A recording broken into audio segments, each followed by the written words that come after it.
Chapter 19. Then Pilate therefore took Jesus and scourged him. And the soldiers plaited a crown of thorns and put it on his head, and they put on him a purple robe, and said, Hail, King of the Jews! And they smote him with their hands. Pilate therefore went forth again, and saith unto them, Behold, I bring him forth to you, that ye may know that I find no fault in him. Then came Jesus forth, wearing the crown of thorns and the purple robe. And Pilate saith unto them, Behold the man!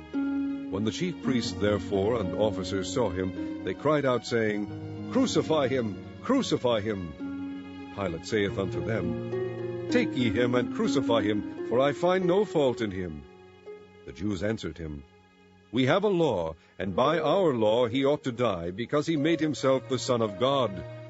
When Pilate therefore heard that saying, he was the more afraid, and went again into the judgment hall, and saith unto Jesus, Whence art thou? But Jesus gave him no answer. Then saith Pilate unto him, Speakest thou not unto me? Knowest thou not that I have power to crucify thee, and have power to release thee? Jesus answered, Thou couldest have no power at all against me, except it were given thee from above. Therefore he that delivered me unto thee hath the greater sin.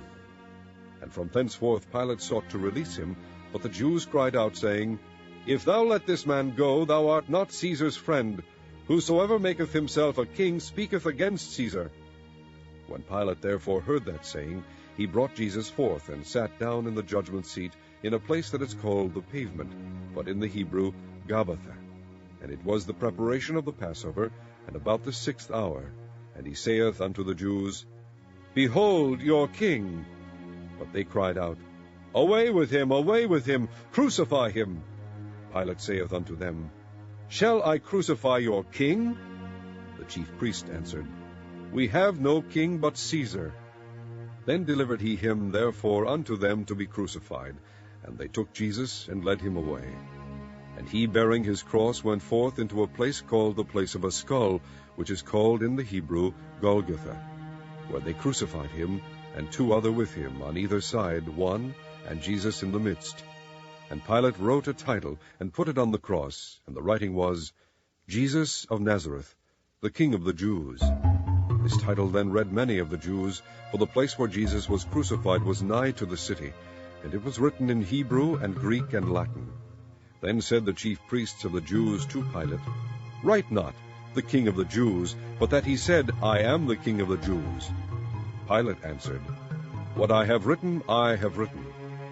Then the soldiers, when they had crucified Jesus, took his garments, and made 4 parts to every soldier a part, and also his coat.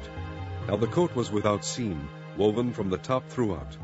They said therefore among themselves, Let us not rend it, but cast lots for it, whose it shall be, that the scripture might be fulfilled, which saith, They parted my raiment among them, and for my vesture they did cast lots.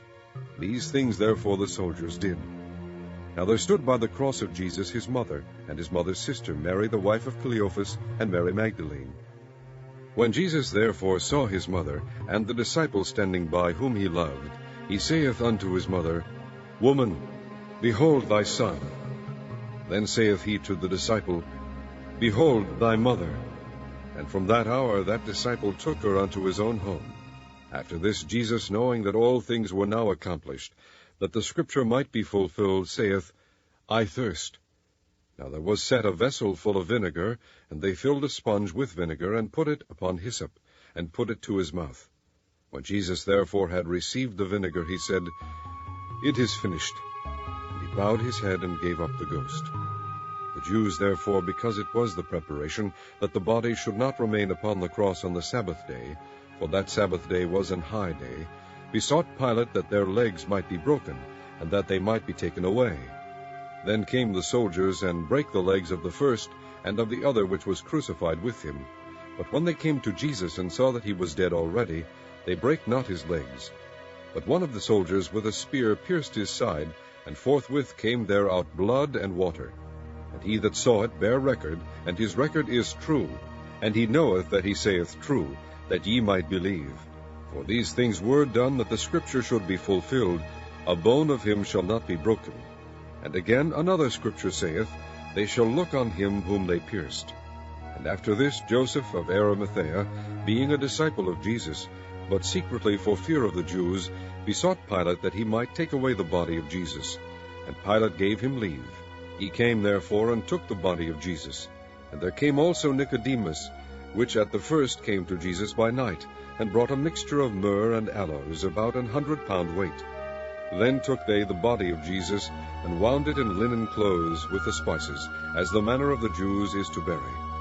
Now in the place where he was crucified there was a garden, and in the garden a new sepulchre, wherein was never man yet laid. There laid they Jesus therefore, because of the Jews' preparation day, for the sepulchre was nigh at hand.